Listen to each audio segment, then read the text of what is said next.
is 5 or 6 gentlemen to speak through the vicissitudes of the metaverse, but also how it relates to what's going on today. The metaverse provides all of its users a new virtual environment that's not limited by physical world constraints. It could open up new avenues for communications, for collaboration, for entertainment, for commerce. So the thing that's most exciting to myself about it is a completely new way to interact, perhaps something not as revolutionary since the telephone.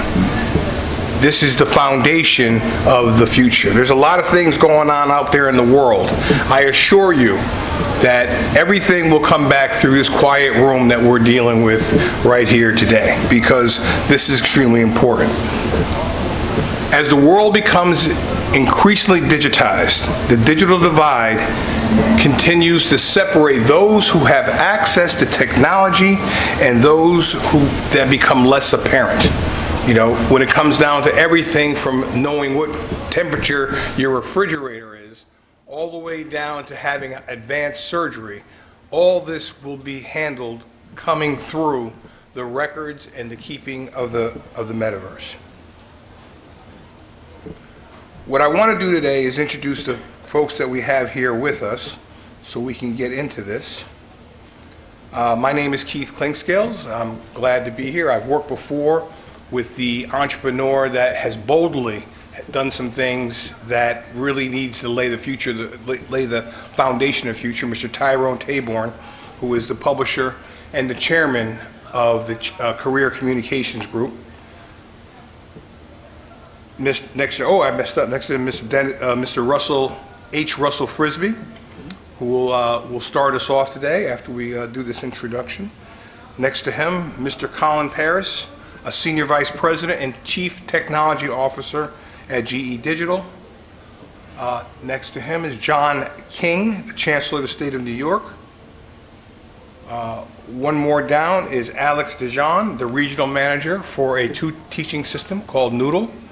And all the way at the end, make sure you get where you got to go correctly, is Brian McClure, who is a PhD and deals with racial equity at Lyft. With that said, Russell, what I'd like you to do is just kind of get into, excellent point. Producing from the sidelines. Yes, Russell, I was going to get you. What we're going to do is we're going to show a video first, and then I'm going to come back to Russell.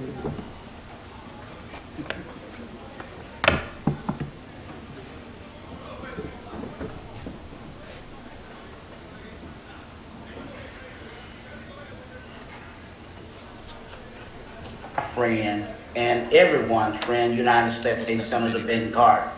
This morning, what we'd like to do is really just give brief information about the process, what to be expected, and how we can go about in getting everything done. We do have some people online. You know, sir, we'll come back to that video. That's not the correct video. In the interim, to keep things moving, Russell, you know, as I first got to meet you, you know, a lot of people will talk about the history of what we're trying to do here, where it comes from, what is going on, but most importantly, the tie. There is a tie and a link to the civil rights movement and basically our basic communications. I'd like for you to go ahead and elaborate on that now. Well, thank you very much. By profession, I'm an energy and telecom lawyer, but like everybody on the panel, I've done a bunch of different things in terms of being a senior government official, also holding senior corporate positions. In each of my lives, I've seen technology pass us by.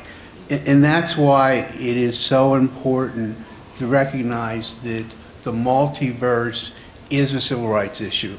Our full participation is a civil rights issue if we are to survive.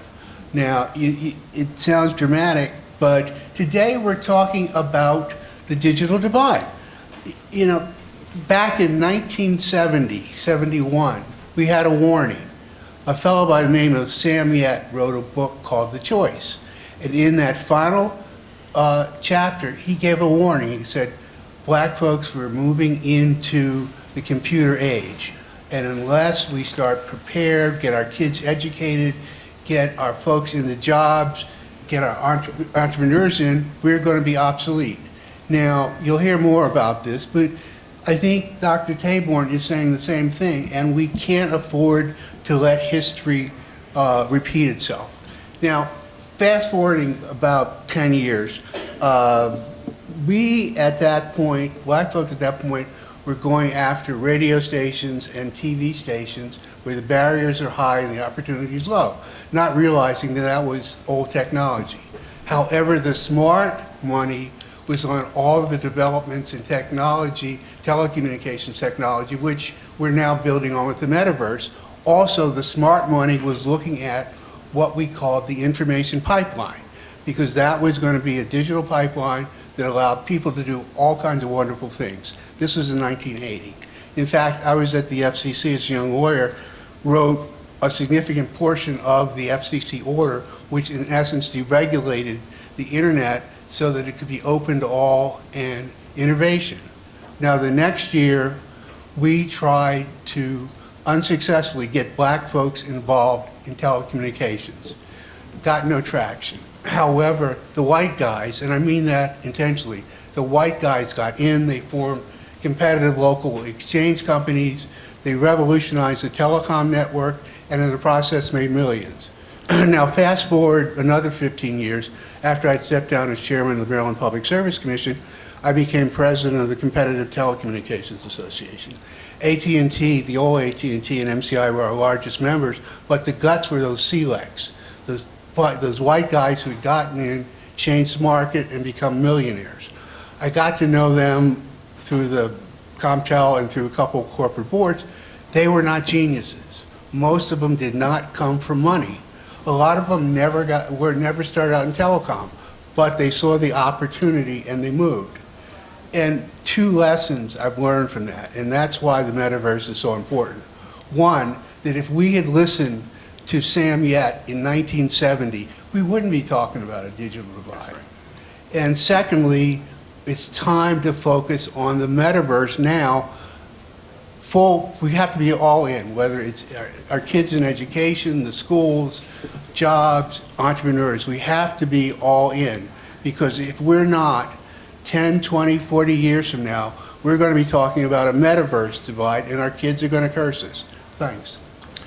Dr. Paris, oh, you want to speak, Tom? Sure. I think we want to queue up, if we can, a great video that will help paint this discussion about what is the metaverse and how it's fundamentally is so transformational for our community and why we don't want to miss out on this.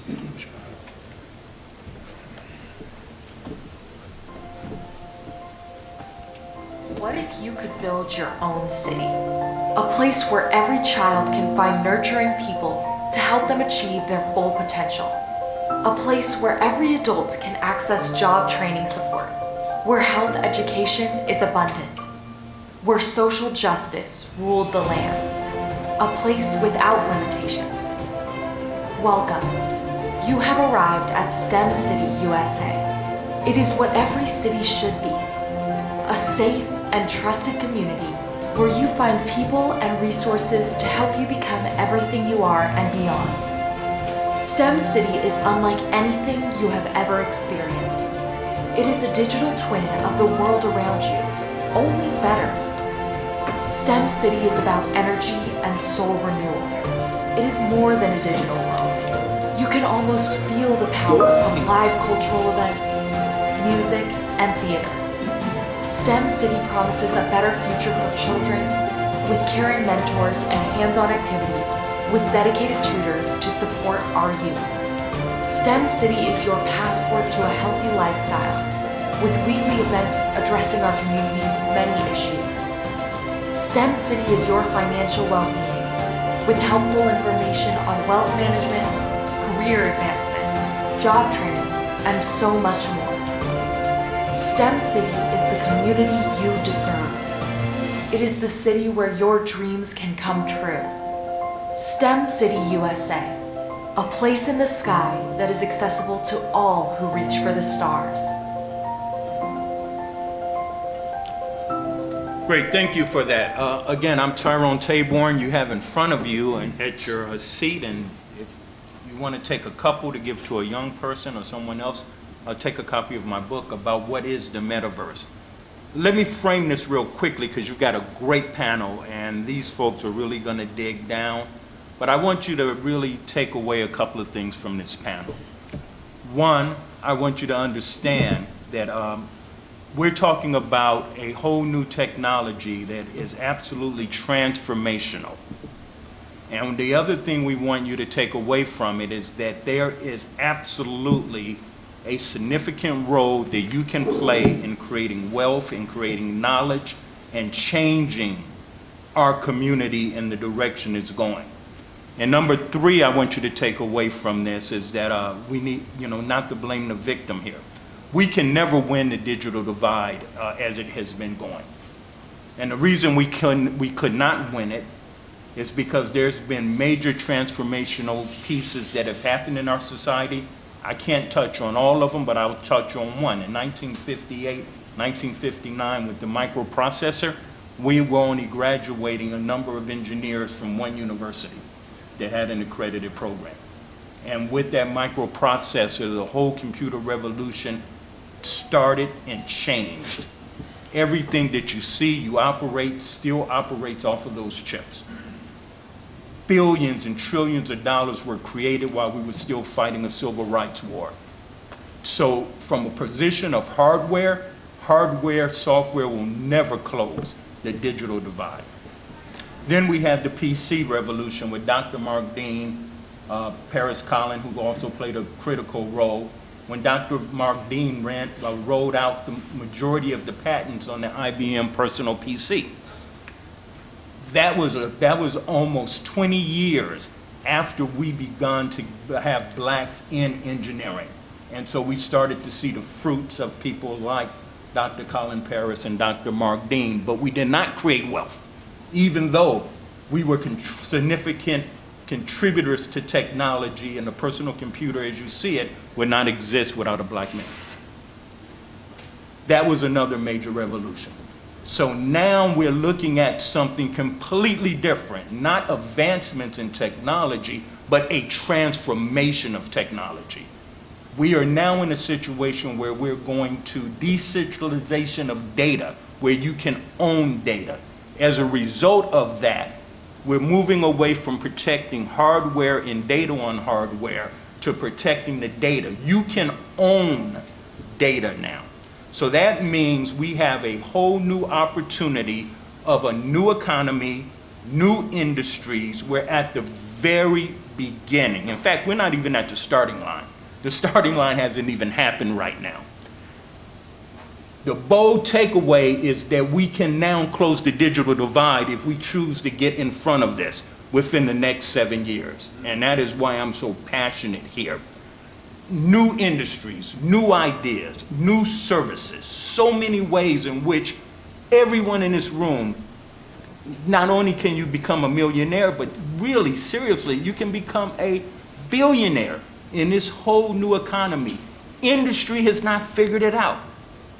Facebook has not figured it out. No one's figured this thing out. You can be right in the middle of that, and that's what I hope you get from the panel, that we can show you how blockchain, metaverse, all of these things that move to decentralization of data can allow you truly to get involved. I think this is our last chance. I truly believe that this is our last chance. If we don't get in front of this, if we don't participate, we will never be able to close this gap. But I'm an optimist, and I will tell you, I do believe we're at the very beginning, the genesis of a great transformational movement in the world, and smart people getting in front of this can really take advantage of it. So I encourage you to read some of the pages. I talk in my book about opportunities and how we can play and we can truly have a transformational future. And with that, I'd like to toss this over, Keith, if it's okay, to Dr. Colin Paris, who is wow, one of the the world authority on what is a digital twin and how all of this plays into the future of industry, government, and entrepreneurship. Doc? Okay, thank you very much, Ty. Good morning, all. Before I start, I'd like to build upon the things that were said here by Russell and Tyrone, because I think it's important to really understand what's happening. And I'll use two words. The first word is speed, and the next word is sight. So if I look at how I got here today, I took a phone, we talked about telecommunication, and I bought a ticket to get on a plane. I got an Uber on that phone. I actually checked in to the plane using that phone. I got an Uber to get to the hotel. I checked into the room on that phone. I figured out my mail, and I talked to everyone on that phone. 10 years that happened. This is going to be half the time. All of it will disappear. What you think you know will disappear. If it's built in the metaverse, you know how we look at things? We go to a city and we say, those are new houses, those are new factories. Well, all the new stuff will be online. You won't see it. So you'll walk around and you'll think it's not there, but it's all been built. The speed and the fact that you don't see it, more than likely you will miss it. Our kids are already there in the games, right? All of the games, Epic Games, Blizzard with Microsoft, they're there in the games. You know, Target and Lowe's are doing this metaverse. In GE, we're doing this with Siemens. It's happening around you. So you've got to look at it and understand if you don't see it, and if it's moving fast, how do you actually figure this thing out? And that's why the book is so vital. It begins to give you awareness, and then from awareness you need to get education. Then we'll figure out the jobs, we'll figure out the entrepreneurship and the rest. And let me stop with that, because I just want you to think about the words that were said before. This is a pivotal moment. Let's not miss it. Just before we go on, just tell me, Dr. Parrish, what do you think about Dr. Taborn's mention that this is our last chance?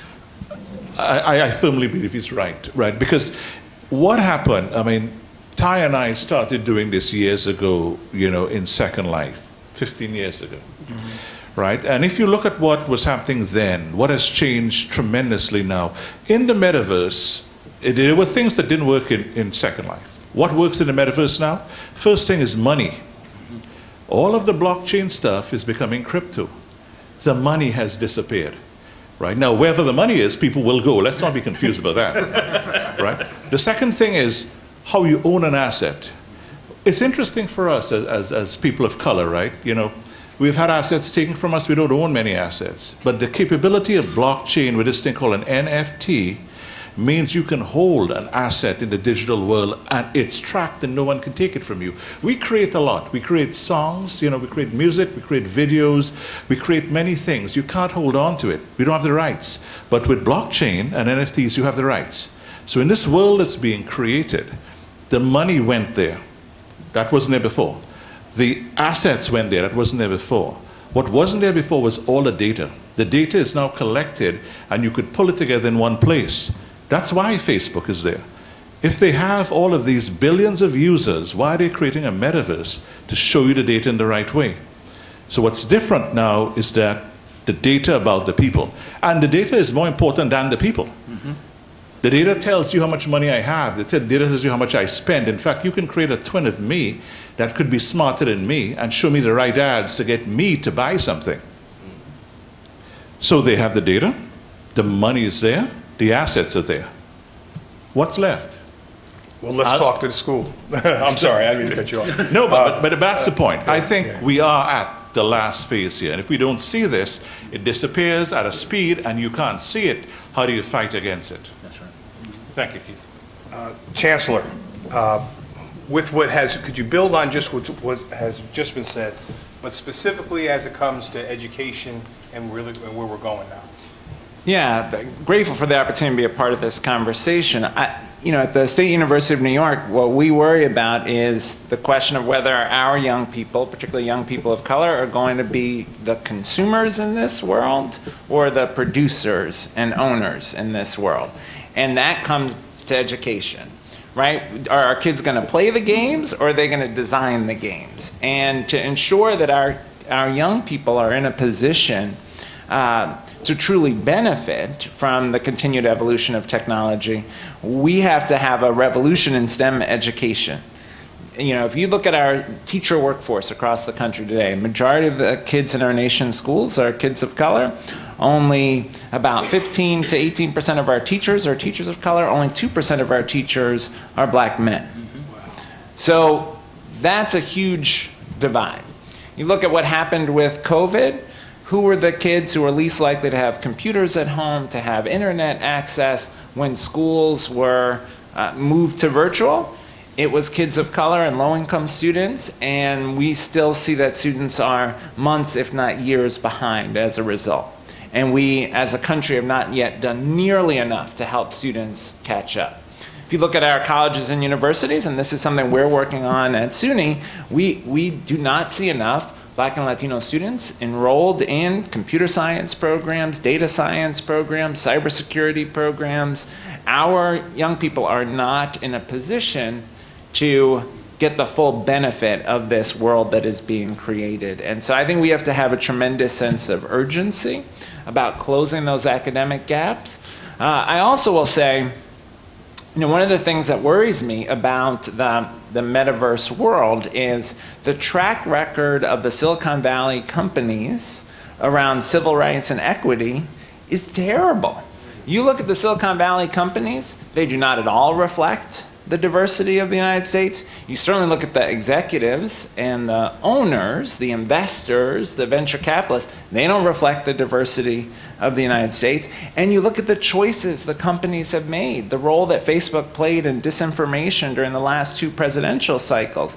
That is very worrisome. So we also have to prepare our young people to be advocates for themselves and to challenge a corporate culture that has a history of undermining civil rights and equity in this country.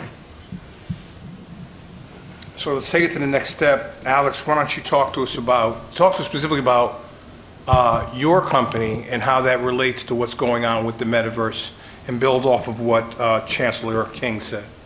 Thank you, Keith, and thank you, panelists and Reverend and National Action Network.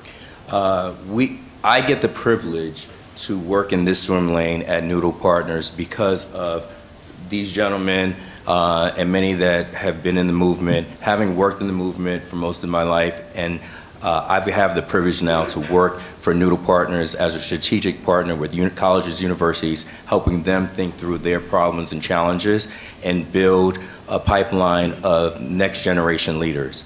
Specifically, we have the privilege of working with schools like schools of education to help find a pathway to getting more black teachers in the classrooms and having them get great educations across the country and not leave their communities and be active participants in their communities. Specifically, when we talk about the virtual reality and immersive technology in programs such as education, say, for example, you're teaching 5th grade math. Part of your journey in getting your master's, you need to do practice teaching, and then you need to go through practicums and different trainings. You can use immersive technology like immersion and go into these virtual realities and practice what it's like to teach a room of 45 students, 25 students, students with special needs, students who are falling asleep, and have those actual experiences real time. So by the time you're practicing this in real life with real students, you have had some type of engagement in a classroom based on your immersive technology experiences. At Noodle, we are helping colleges and universities build a pipeline of talented black and brown folks in their communities and leading this work and using these tools to help us grow. This is an urgent time. We had a revolution that we need to make some changes, and we need to be at the table. And again, we have the privilege of helping build that pipeline because of the work that has been happening with the Chancellor and so many on this panel, and what you guys are doing in the community. Thank you, Alex. Brian, specifically, now you're moving us to the commercial side of things, and as people begin to look at the moral, the ethical, the business implications of the metaverse situation, talk to me how it works through a racial filter. Thank you for that question, and thank you for having me. To Nan, To my fellow panelists, it's an honor to be here with you all. To my colleagues, thanks again for being here this morning. Before I start, Dr. Paris, I was with you right up until the point where you said you use your phone to order an Uber. So as the racial equity policy manager for Lyft, we're going to have to work with you to catch a Lyft next time. I'll change it. Yeah. But in all, Ryan, I'll show you a few things later. We didn't brief them. Yeah, right. But I use Uber. we have a lot of work to do. But in all seriousness, one of my favorite artists, and some of you may remember Gil Scott-Heron, who said the revolution won't be televised, it'll be what? It'll be live. And right now, what we're seeing are communities of color being left behind live. And so one of my priorities is to have us to think about what ways can we use technology to advance racial equity. As Dr. King mentioned, we are seeing the digital divide. When COVID hit, Black and brown folks were most impacted, right? And so when we saw who was able to even work from home, which students were able to have access to devices. And so within the technology and transportation space, we have been paying close attention on the switch to EVs, electric vehicles. And now this is extremely important, specifically for Black and Hispanic communities, because Black and Hispanic communities are most likely to feel the immediate effects of global warming, of air pollution, which directly leads to negative and harmful health outcomes. And so this switch to clean emissions is particularly important. However, what we see to this day is 2% of Black folks own electric vehicles, compared to about 55% of white folks that own electric vehicles. And so why do we see these racial inequities? It's because of unaddressed systemic institutional barriers. So when we talk about going to the dealership to purchase an electric vehicle, Black folks, we can't even get past the high cost. When we go to apply for a loan, Black folks, because of credit scores, are more likely to be denied for a loan to even purchase a vehicle. Even when the lack of credit score, right? Even when we think about where charging infrastructure exists, because we haven't dealt with the outcomes of urban renewal, we see concentrated and racialized poverty. And in many of Black and Hispanic communities, we don't have access to the infrastructure because of policy choices, which goes back to what our panelists mentioned earlier. This is a civil rights issue. So I hope that I've just laid out how these barriers that we're seeing is a cycle. And when we don't address these underlying barriers, racial inequities create and recreate themselves. And so I'll end by saying at Lyft, my focus is to help bring attention to how we can address the underlying issues and improve outcomes, whether it's creating business opportunities for folks to create business to install charging infrastructure, whether it's folks to get employment when we're talking about the future of work, and so on and so on. So Let me say, I do use Lyft. Particularly when I'm in California. You guys are really good there. I think for the audience, Keith, it might be helpful to say what is the metaverse versus what is the internet, because we're talking about that, and I think it's really important. Let me tell you what the metaverse really is. It's a couple of things. One, keep in mind, a true metaverse is actually built on blockchain, meaning that you will have an underlying economy that exists, that it has that potential. A true metaverse is interactive. It is a community. That means we're all immersed together in 24/7 dialogue in real time. A difference between that and gaming is that that can be a solo player. You're not really connecting. So unlike the internet, which actually, in the book I did with the MacArthur Foundation that they paid for me to do, we talk about the internet actually segregates people and knowledge. The internet is not something that actually, what we thought in the beginning, would extend knowledge. It actually creates these narrow casts that exist, these mediated society. That's why you see so much hate coming up.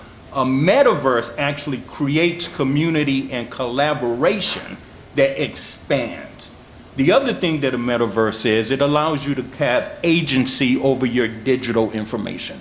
You own your digital self. Fourth thing about the metaverse. This is where words that you might hear about machine learning and AI and all of that other stuff.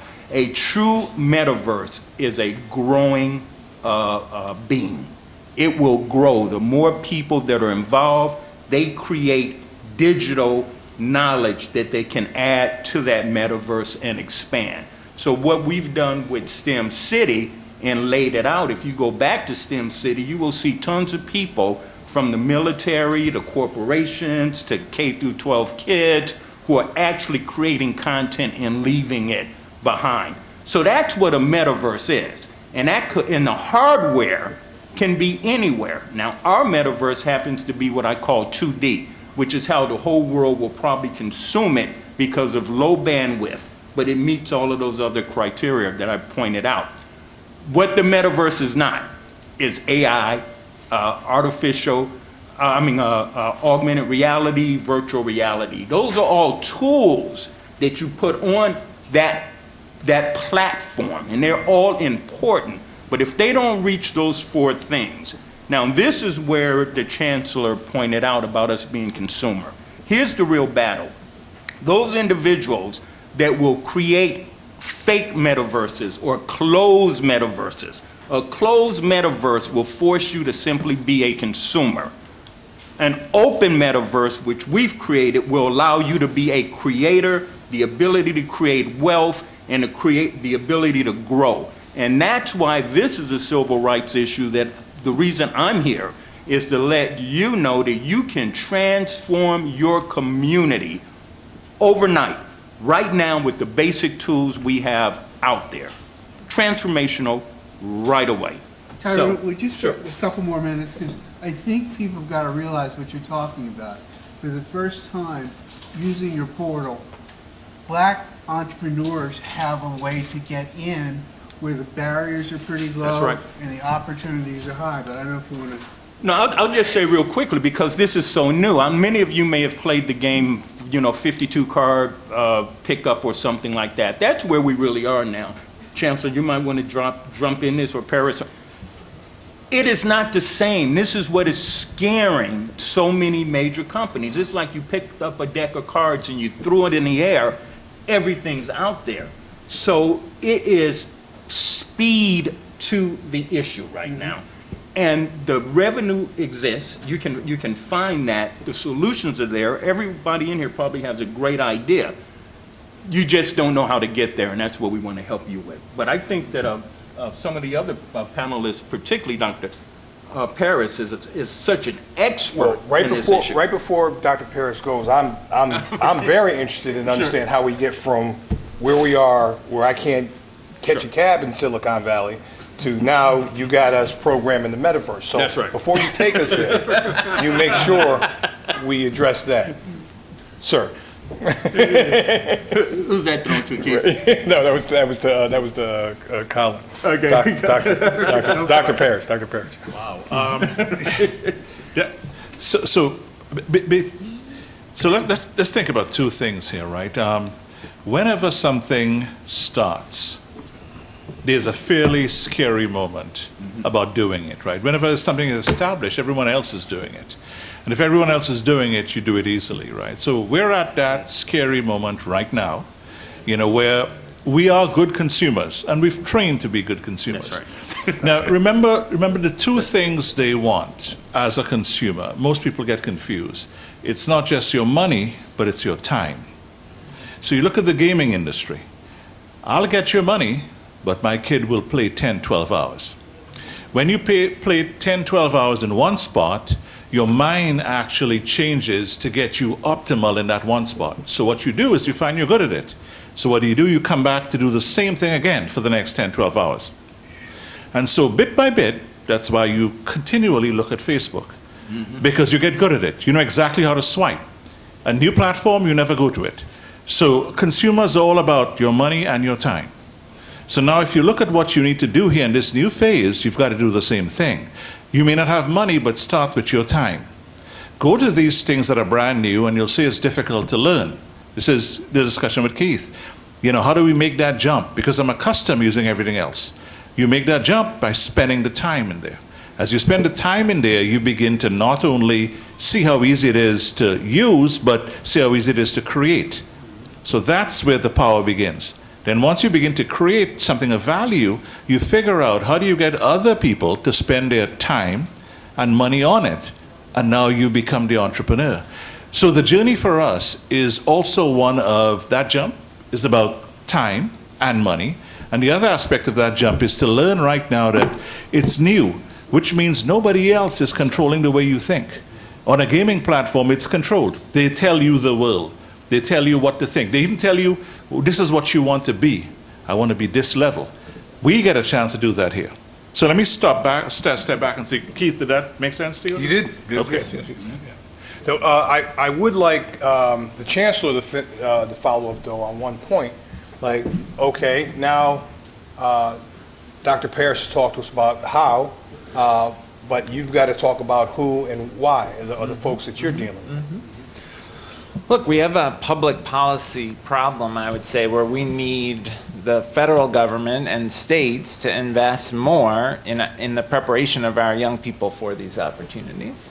So that means we need investments in public higher ed institutions where disproportionately students of color enroll. We need investments in our HBCUs where disproportionately our students of color enroll. Those are the places where, when you look across the country, it's public higher ed and our HBCUs where black students are graduating as engineers, are graduating with computer science degrees. And so as a country, we have underinvested in those institutions. We've underinvested in education of low-income students. In 1980, 80% of the cost of college was covered by the Pell Grant program. Then came Ronald Reagan, and what we've seen over the last 40 years is now Pell Grants account for less than 28% of the cost of college. And what we've done is then push that cost on to students and their families in the form of debt. So now you hear students saying, well, I don't know if I should go to college because I don't want to deal with all that debt. And then they have no path to so many of these opportunities. So we have that public policy problem. But I also think we have a civil rights enforcement challenge. Will we make sure that these new opportunities that are created through the metaverse are equitably available? I'll give you one quick example. Dr. Parrish referenced the kind of digital twin idea. Well, the future of medicine is the use of digital twins to define a set of medical services for you that are perfectly matched to your body. Right? So what they're doing now is they're working, let's say somebody is diabetic and their mix of drugs is not working for them. They're using a digital twin to actually test out different treatments to get the drug mix exactly right for you, without having to experiment on you because they're using a digital twin to do that. That's fantastic. Will all of our health insurance cover that? Right? But that's a public policy question. Will we require that those kinds of advances are equitably available, or like past advances in healthcare, will they only be available to a select few and widen the disparities in our society? Tyrone, real quick. Sure. You have been doing this. Tyrone's not new to this. This is not 1 week ago. You know, he's been doing this for years. You've taken the lead on these types of engineering issues, these types of technology issues, and these types of innovation issues.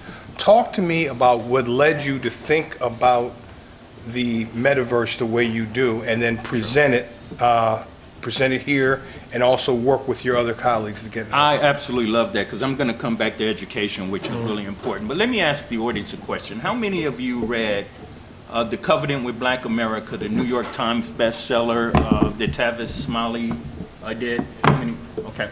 So you know Tavis came to me and said he wanted me to write the last chapter, which was one based on the future and the hope, and that was all about technology. And out of my list of recommendations, I said that HBCUs should have a federal research lab similar to MIT, MITRE, Johns Hopkins Applied Physical Labs. These are trusted institutions that no bid kind of pieces that the federal government uses for research. Trillions of dollars. Not one HBCU had that. And I said, Keith, we'd do it virtually. We could bring the best of different HBCUs together and do it in a virtual environment. I wasn't even at the metaverse yet, and that's what I wrote back then. This year, the federal government announced one with Howard Universities and others, the first HBCU federal research labs. And I think that shows what happens when you have African-American Secretary of Defense, you have a Chief of the Air Force who happens to be black, you have a number of folks that are there who fought, and HBCU grads that were able to make this happen. Now let's talk about this metaverse real quickly, particularly on the educational side, because I think Dr. King, the chancellor, really keeps talking about the right thing. We've got good programs, but they haven't been scalable, Keith. Okay, the metaverse allows us to have scalability, which really excites me. And that means accountability. You heard me talk a little bit about collaboration. Our kids have been tricked for so long. You think you can take an online course and you download this information, videos on demand and stuff. Less than 20% actually complete any of those courses. Our experience over the past 3 years, Keith, and using the metaverse platform with the Black Engineer of the Year conference, with the Women of Color conference that I do, and with this, we see a completion rate in seminars at about 70%. That means that when people are held accountable to sit in a room like this, that could be on STEM City right now. We could be airing this on STEM City.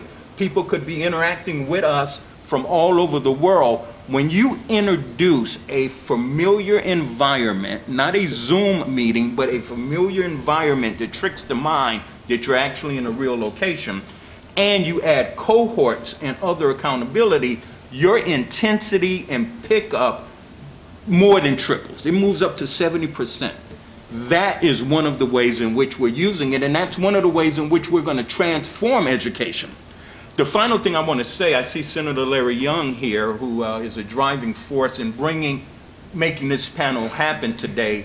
Senator Young, thank you for being here today.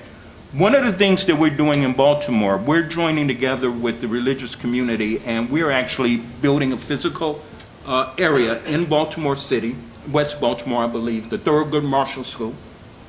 We will be training kids, high school kids, middle school kids, in programming like 3D Max, Unity. This metaverse is going to create tons of jobs from $80,000 to $150,000, and you don't need a 4-year degree. Because everybody, to do that, the hospital, who's going to design all of that like they're doing in Dubai right now? Who's going to do all of that art design, programming design? And you need artists, and I don't think there's any gamer that, guys in music, Keith, that don't make money off of a game, having their sounds on the game. Right? Somebody's making money off of that. So all of these opportunities are truly, truly there. But with the metaverse, we can scale it. So in Baltimore, those kids will come in throughout the week.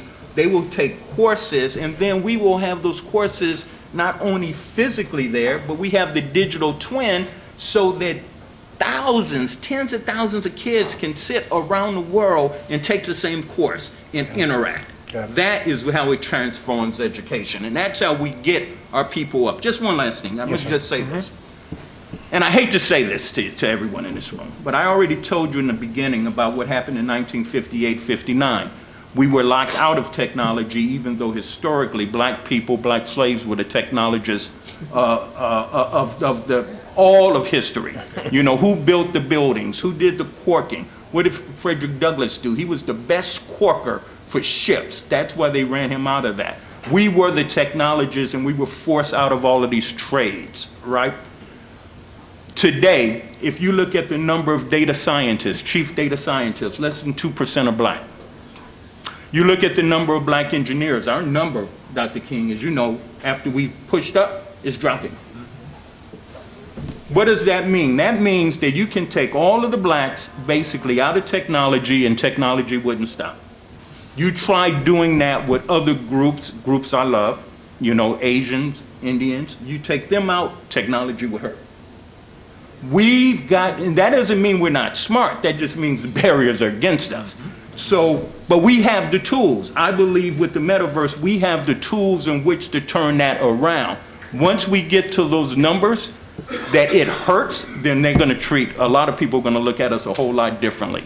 But right now, you only have a handful of guys like Dr. Paris, and I don't say that to be ingratiating, I am being honest. There aren't people in this nation, many of them, at his level, or at Dr. King's level, or anybody else on this panel.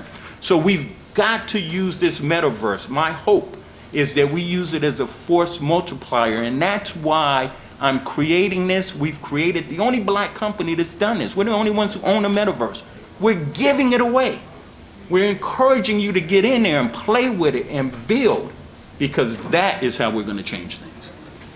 Let's, you know, we have such a great group here. Let's take a few questions so we can share it. Yes, ma'am.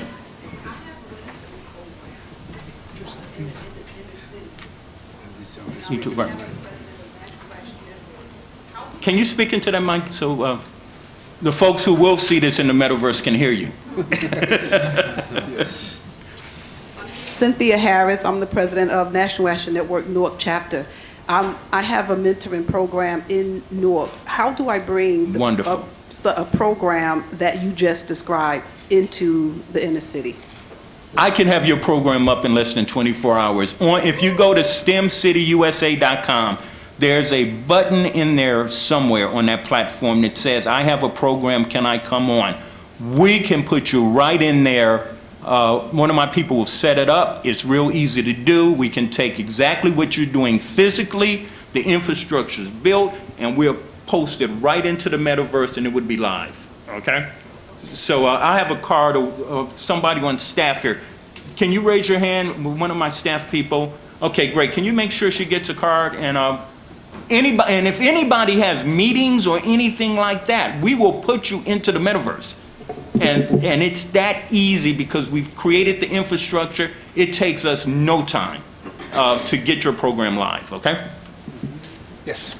Hi, my name is A. Couture. I'm a Western Regional Assistant Director, also on a snack manufacturing company. Oh, wow. But I have two, there's so much was covered. There's just so many layers to this. We talk about consumer awareness. We talked about education. We talked about policy. We talked about training and development and mentoring. And I think, how can we as a community begin to tie all those different layers together? So I know, for example, I have a teenage daughter, and she is an innovator. She's an early adapter. And where things, I'll get on it after she teaches me. What I've seen is that a lot of these companies, because there isn't a black or a brown presence, they use our children to popularize. That's why TikTok is the way it is, Instagram is the way it is, because our children, with our social behaviors and the way we're able to make things cool, our children have gone and we have turned these companies into multi-billion-dollar companies, and there aren't companies of color that are there for our children to be able to popularize, whether it's scooters or whether it's Lyft and Uber.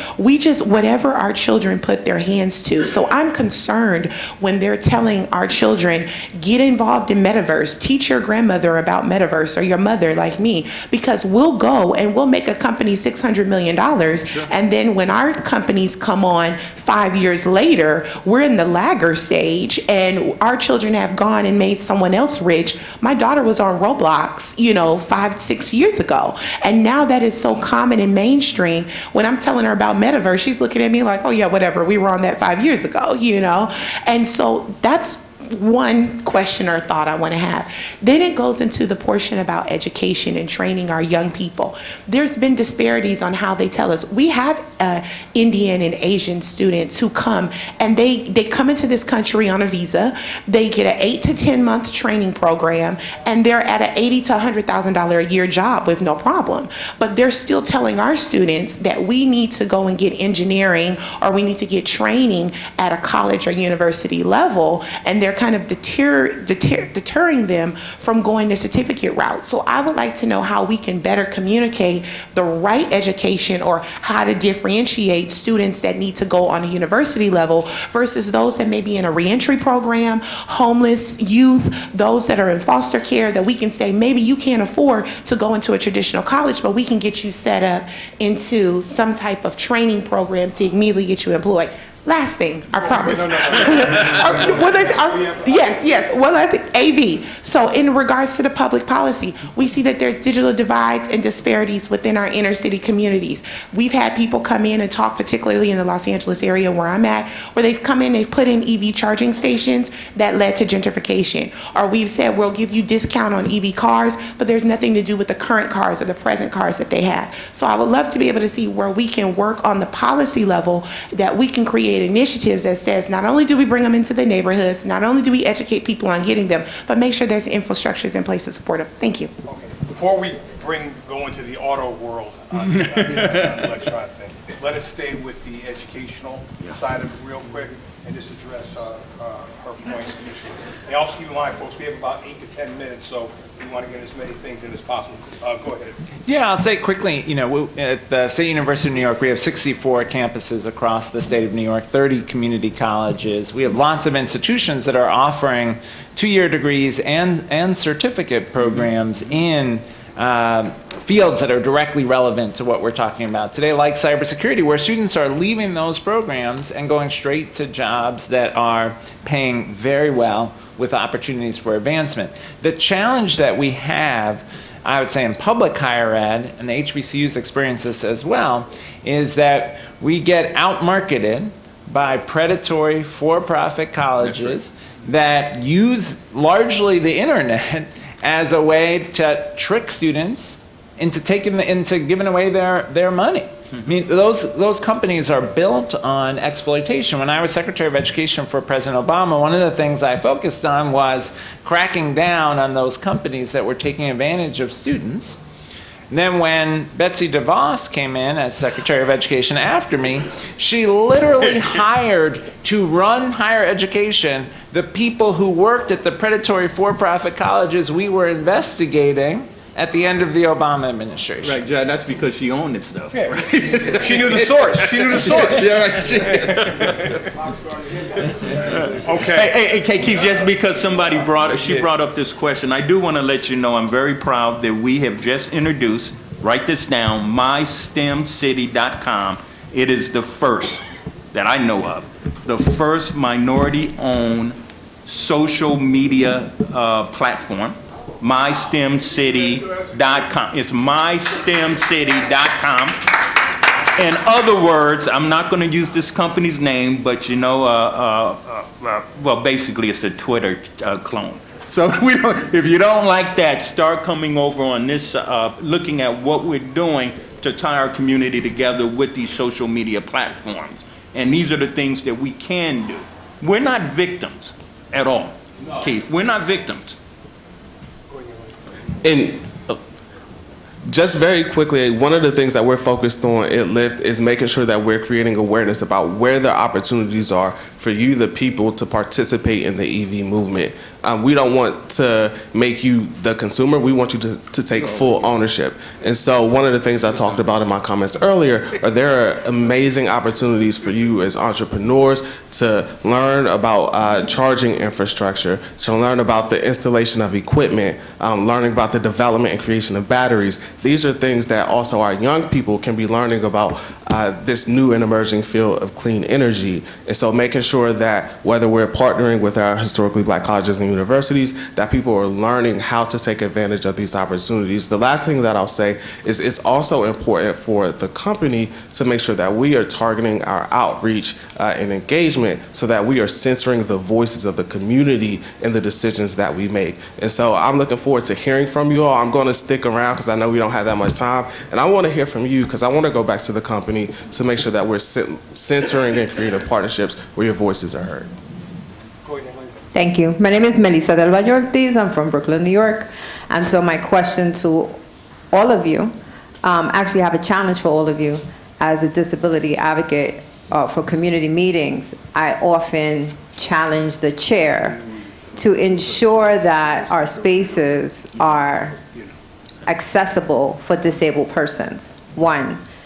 So the challenge to you all is when you're on these platforms, please ensure that we have women on the panel as well. Because as much as we need to see black and brown, we need to see women up there too, because we're part of this evolution, as this brilliant woman brought up with her daughter.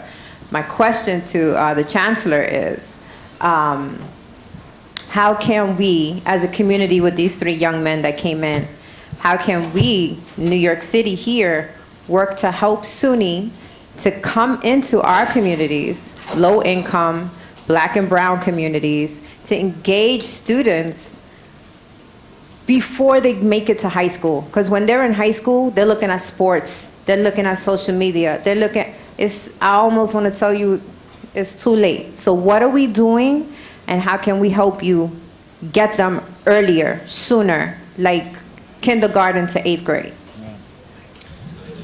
I love that question. Look, I think one of the things we have to do better as a state is to make sure that students in middle school know the range of options that are available to them. And we have so many great hooks, right? If a kid is playing one of these video games, they're interested in it. Now we have to describe, here are all the roles that are involved in producing that video game. Here's the role that the coders play. Here's the role that the game designer plays. Here's the role that the graphic artist plays. And students often, as young people, don't know about that range of careers. So we're very eager at SUNY to have our faculty and our students visiting high schools and middle schools to share that story. So I'd love to talk afterwards, and I'll share contact information with folks. But if any opportunity we have to tell students the great, affordable, quality higher education opportunities that are available to them, we want to get that message out. You know, I can't, thank you for what you brought up about diversity. And I can't let that go, because I think it's so important for two reasons. Number one, I want to be really, really clear. This year we celebrated the 37th year of the Black Engineer of the Year Award, in which Dr. Colin Paris was named Black Engineer of the Year, the 37th. So, you know, congratulations to him. And that's really important. Over 11,000 people participated. When that conference started, we saw men only being nominated. We kept going back to the company saying, nominate women, nominate women. They wouldn't do it. So you know what I did? I created the largest women STEM conference in America. It's called the Women of Color STEM Conference, and it is now celebrating 27 years. And please show up in Detroit while it's being held. So this, your question is absolutely critical to me. Do not think that this was all a male policy. Women were at the very top of the discussion. Unfortunately, because we have so few there, we couldn't get the people we wanted here on the subject. But trust me, we expected that question. We know that that was an issue. But you know, the way we pulled this together, women are absolutely critical to this issue of STEM. Make sure you read my book. You're going to read about people like Dixie Gar, who were at the forefront of the whole of the whole semiconductor movement, and others. You know, if our girls can't see it, they can't be it. But at the same time, I do want to say this: black men are an endangered species. They are. And you know, that doesn't mean that we're comparing, and we should ever compare miseries and injustices. You know, there's degrees, but one injustice is a justice for all of us. But you know, it is important that our young black boys are in there too, because we're seeing many of them just drop out. On our HBCUs, there's more women in the engineering program than there are black boys. So we got an endangered species. So we got to keep lifting up our women, and we must do that. But you know, let's remember, we got to lift everybody.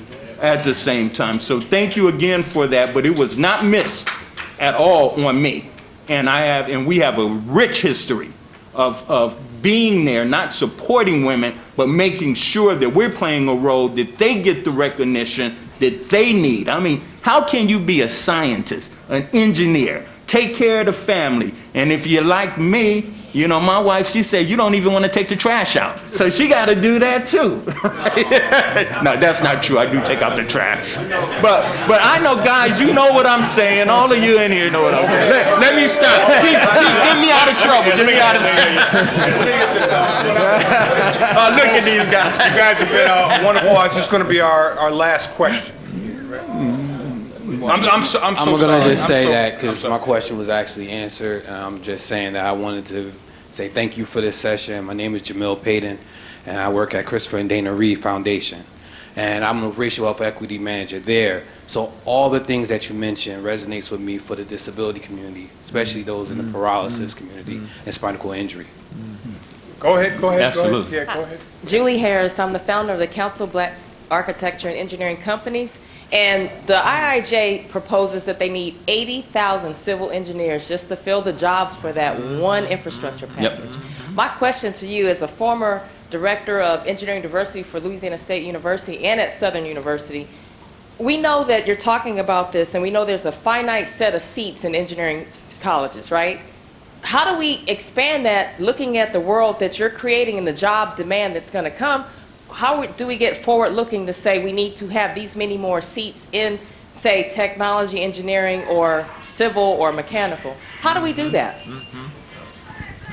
One thing at Noodle, we work with, as a strategic partner with colleges and universities, we look at colleges and universities, we look at data for industries. We also talk to colleges and universities and help them map out how do you build pipelines and job placement for your students. How do you build the next generation of workforce development and thinkers and leaders? So taking that 80,000 number, we work with colleges and universities and help them think through marketing and enrollment strategies, building opportunities online, and using tools like the metaverse to help them grow and be change agents in their communities, not just be in Louisiana, just not be in Los Angeles and Brooklyn, bringing that together. And we're helping those colleges and universities build these pipelines at a lower cost than OPMs, online program management companies, and other predatory lending kind of organizations. And we're helping them build those pipelines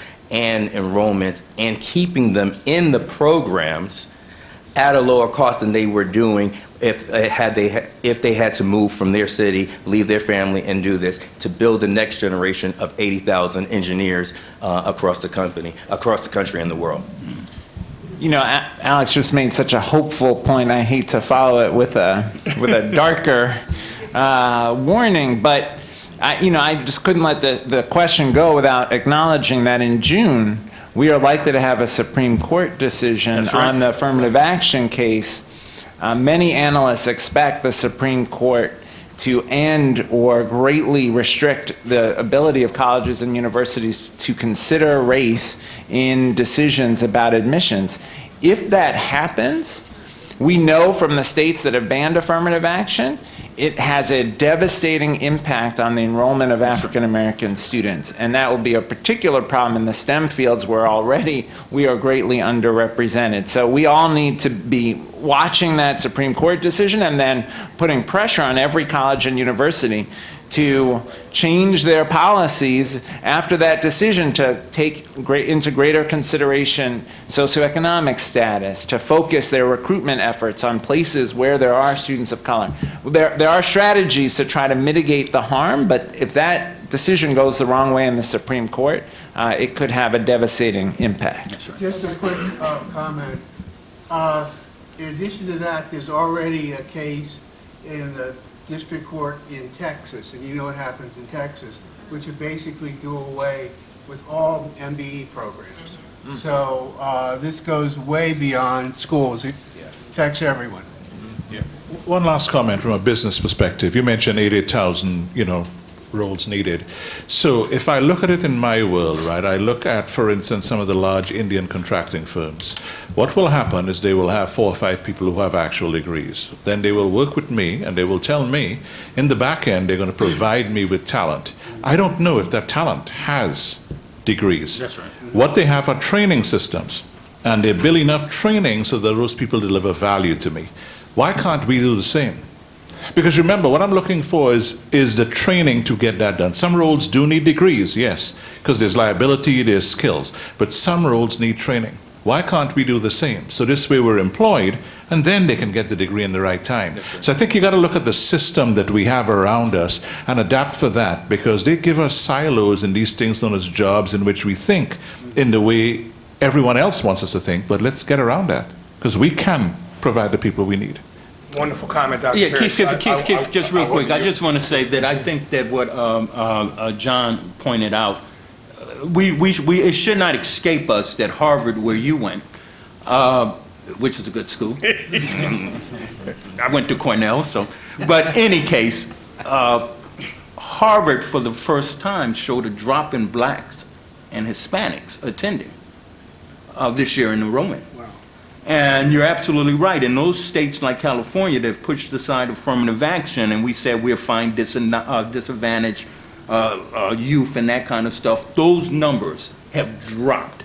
So the HBCUs are really our last surviving group in a lot of places, except progressive states like New York and Maryland, where we have leadership like you. And a lot of these places, our numbers are seriously dropping. And if you're not watching that, that means if our kids aren't getting educated, there's only a couple of paths for them to go. How does that square with the 14th Amendment? I'm not going to get it right. Go ahead, Chief. You're right. We've had a very nice panel, and your question is very valid, so I'm not knocking it down. But the young lady's been waiting. So we'll have her ask her question. And I want to thank all of you for doing a wonderful job and hanging in there with us and going all over the metaverse and hanging tough with it. And Dr. Taborn, I really want to thank you for having the courage and the fortitude to lead something like this and make the statement that what has to be done. So with that, young lady, please ask your question. Thank you. As a former fifth grade educator for Baltimore City Public Schools, I recognize the importance of this conversation, so thank you, gentlemen. But my question is actually for Mr. McClure. As a consumer of Lyft, and you mentioned the importance of the consumer's voice, I'm curious what Lyft is doing to create opportunities for your drivers who are making the shift to EV. Thank you. That's a good question. Yeah, thank you so much for that question. One thing that a lot of people don't realize is that 56% of our drivers are actually Black or Hispanic, and about upwards of 70% of our drivers actually come from communities of color. So first, making sure that our drivers have access to vehicles, access to EVs are particularly important. One of the things specifically within the EV space that we've done is advocating within policy. And so I'll end, I think, by emphasizing the importance of making change to advance racial equity through policy. When a lot of legislation to require different mandates to move to EVs were beginning to emerge, one of the things that you saw is a tax rebate for the incentive. Now, for many Black folks, we can't go to a car dealership and pay $50,000 for a vehicle. Now, some of y'all in this room can, I can't, right? And so a tax rebate to go to the dealership, put this money down, that wouldn't work for me and many folks. And so one of the things that we're continuing to advocate for is a point of sale rebate, so that when you actually go to the dealership, you will have access to those funds immediately. And that's making a big difference already. One of the other things that I'll quickly say is that we're also looking inwardly too. And so we've talked about minority business set-aside programs and some of those changes. We're also focused on our supply chain equity efforts to increase diverse suppliers within the company. And so again, I'm going to stick around because I want to hear from you, because there may be some opportunities if you're a diverse supplier to be added to our database so that we can work with you all. So thank you for that question. Thank you all very much. Senator, Senator. Yeah. I just wanted to tell you, there was some folks who got up at 5 o'clock this morning from Baltimore, who done the interview Wow. I want them to stand so y'all would recognize.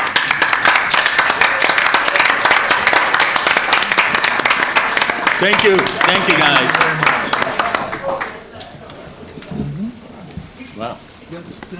Thanks a lot. Thank you, Keith. Why don't we thank our moderator, Keith Klingscale.